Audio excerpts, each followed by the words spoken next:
O Senhor esteja convosco. Está no meio de nós. Proclamação do Evangelho de Jesus Cristo segundo São Lucas. Glória a vós, Senhor. Naquele tempo, algumas pessoas comentavam a respeito do templo, que era enfeitado com belas pedras e ofertas votivas. Jesus disse: vós admirais essas coisas? Dias virão em que não ficará pedra sobre pedra, tudo será destruído. Mas eles perguntaram: mestre, quando acontecerá isto? E qual vai ser o sinal de que estas coisas estão para acontecer? Jesus respondeu: cuidado para não ser desenganados, porque muitos virão em meu nome dizendo: sou eu, e ainda, o tempo está próximo. Não sigais essa gente. Quando ouvirdes falar de guerras e revoluções, o fim. E Jesus continuou: um povo se levantará contra outro povo, um país atacará outro país. Haverá grandes terremotos, fomes, pestes em muitos lugares. Acontecerão coisas pavorosas e grandes sinais serão vistos no céu. Antes, porém, que estas coisas aconteçam, sereis presos e perseguidos, sereis entregues às sinagogas e postos na prisão, sereis levados diante de reis e governadores por causa do meu nome. Esta será a ocasião em que testemunhareis a vossa fé. Fazei o firme propósito de não planejar com antecedência a própria defesa, porque eu vos darei palavras tão acertadas que nenhum dos inimigos vos poderá resistir ou rebater.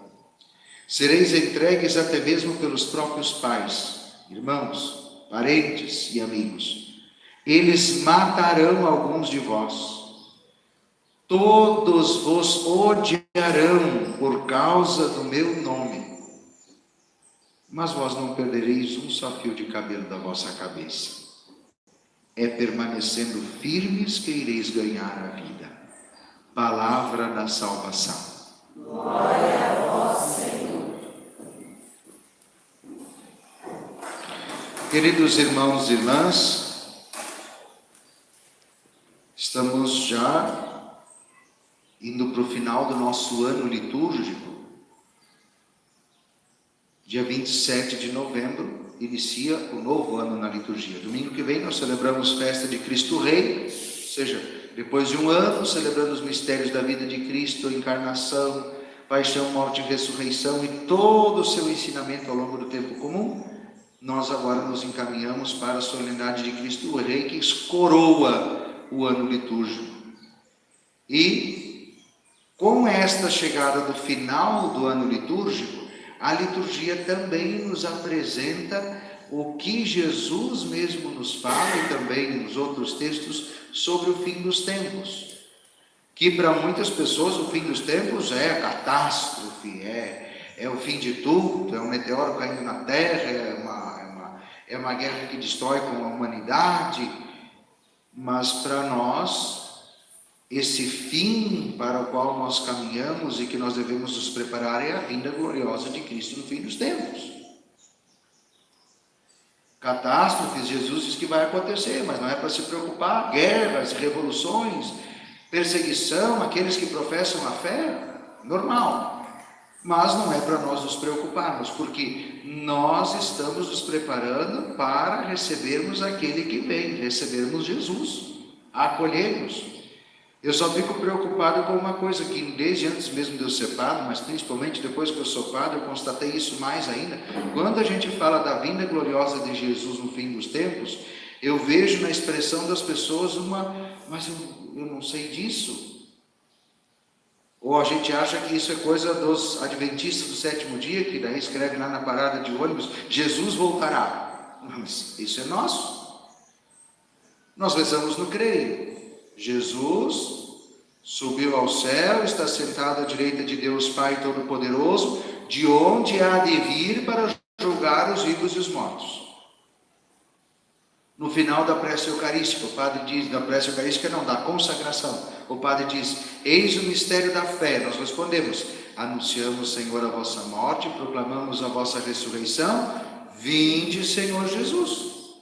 Ou então, como nós vamos responder hoje, todas as vezes que comemos deste pão e beberemos desse cálice, anunciamos, Senhor, a vossa morte, enquanto esperamos a vossa vinda.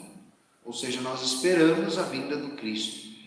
E para vocês não terem dúvidas, mais uma coisa que acontece nas missas, depois da oração do Pai Nosso, o Padre continua sozinho. Livrai-nos de todos os males, ó Pai. Enquanto vivendo a esperança, aguardamos a vinda do Cristo Salvador. Então, gente, não é bobagem da cabeça do Padre Alexandre que Jesus vai voltar. É doutrina, é matéria de fé e nós esperamos. Quando? Não sabemos. Dia 2 nós celebrávamos os finados e a gente dizia, a gente não sabe quando vai ser o momento da nossa morte, pode ser agora, pode ser o último momento, e mesmo que não seja o momento da nossa morte, pode ser da vinda de Cristo. Cristo pode levar mais de 1 milhão de anos para vir, como pode vir hoje. E se ele viesse hoje, aqui que está o grande detalhe, e se Jesus viesse agora? Conta-se uma historinha a respeito de São Luís Gonzaga, padroeiro da juventude. Que São Luís Gonzaga era um menino já que vivia nesta consciência, que Jesus poderia vir a qualquer momento, consciente daquilo que nós conversamos semana passada, que todos nós somos chamados à santidade, e ele se esforçava por viver isso. E ele era motivo de chacota e de pegação de pé dos próprios colegas seminaristas. E aí, certa tarde, estava o seminarista Luís Gonzaga jogando bocha. E alguns colegas, vamos lá pegar no pé do Luís, vamos ver o que ele vai dizer, vamos fazer uma pegadinha aí. Perguntaram, Luís, e se Jesus viesse agora, o que tu ia fazer?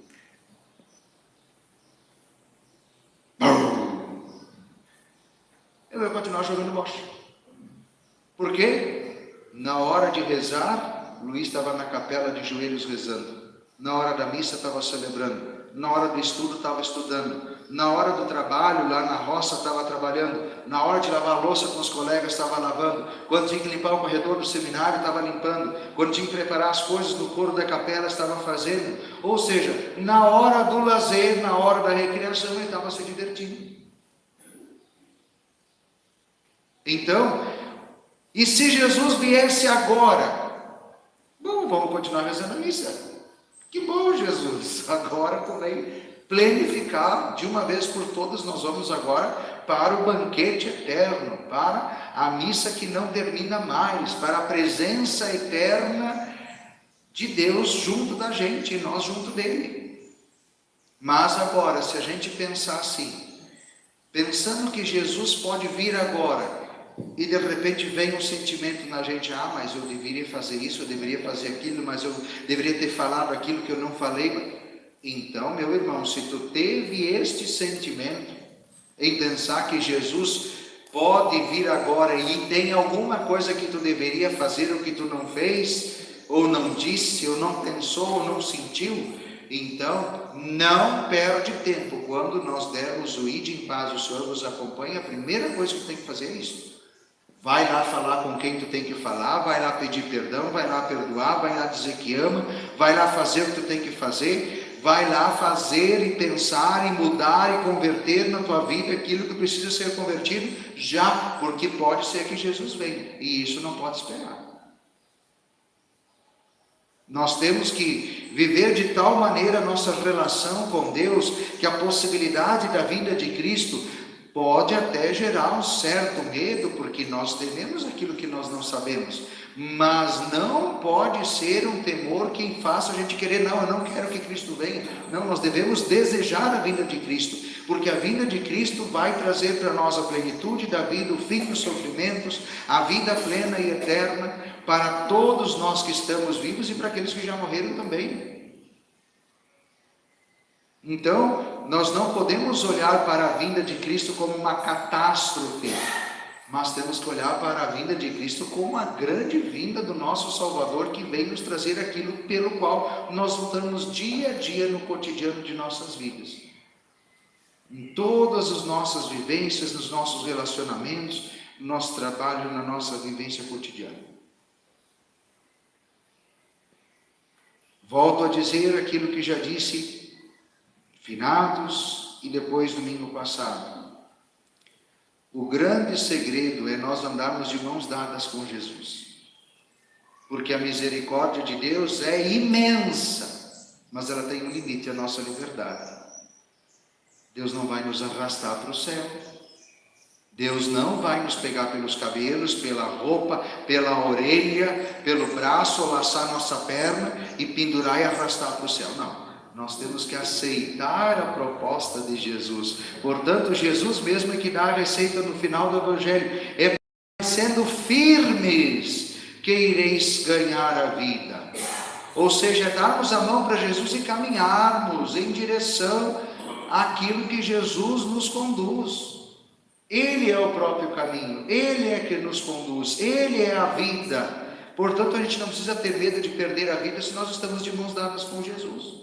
Então se agarra em Jesus, dá a mão para Ele e não solta, dia e noite. Está no lazer, está lá jogando bocha como São Luís Gonzaga, continua jogando de mãos dadas com Jesus. Está trabalhando, trabalhe de mãos dadas com Jesus. No teu relacionamento, só viva ele se você está de mãos dadas com Jesus. Amizades que te deem a mão também com Jesus. E viva e se relacione com as outras pessoas, aqueles que estão fora, percebendo que eu tenho que tratar as outras pessoas como se fossem o próprio Jesus. E aí sim, aí nós estamos de mãos dadas com Ele. E se Ele vier, eu já estou de mão dada com Ele, eu vou temer o quê? Então a vinda de Jesus como Rei, para nós, não é motivo de desespero e de medo catastrófico. A vinda de Jesus para nós é a nossa salvação. E no Aleluia nós vimos: levantai vossa cabeça e olhai, pois a vossa redenção se aproxima.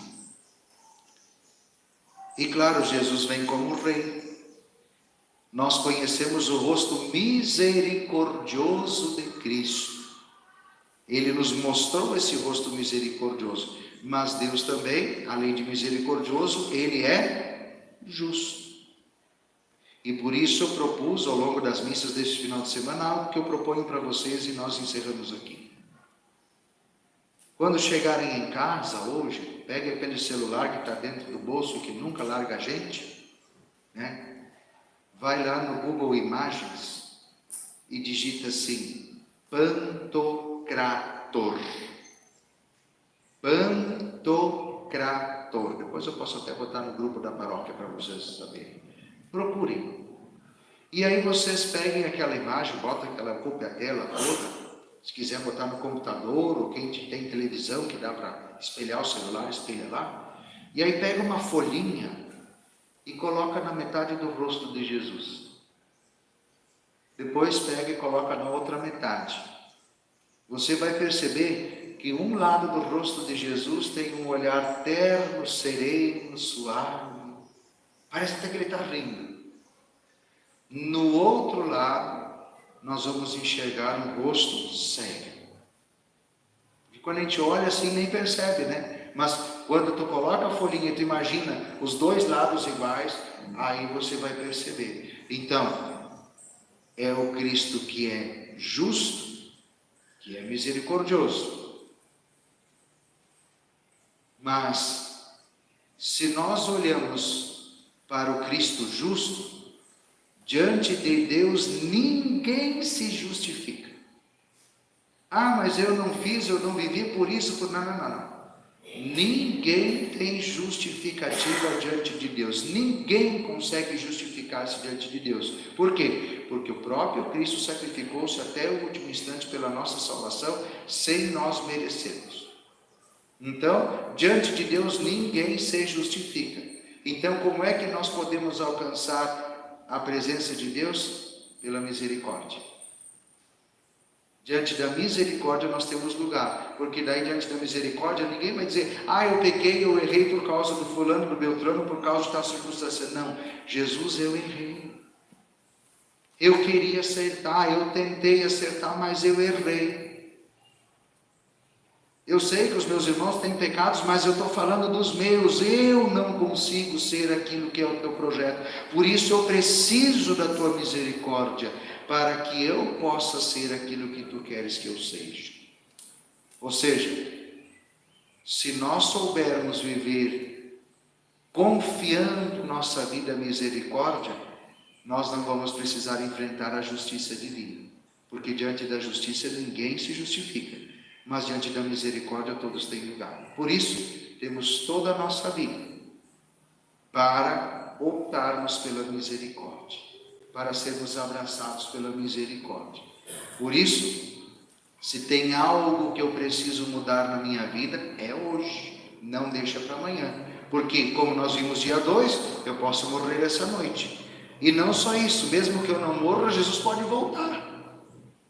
E eu preciso estar de mãos dadas com Ele, para que Ele possa ir para a vida eterna. Então, com esse pensamento e com esse tema de casa, vamos ficar um instante em silêncio, para que esta proposta da liturgia da palavra de hoje nos faça refletir, pensar e também nos propormos firmemente a confiarmos na misericórdia, darmos a mão para Jesus e caminharmos a trilha da santidade enquanto temos oportunidade de experimentar.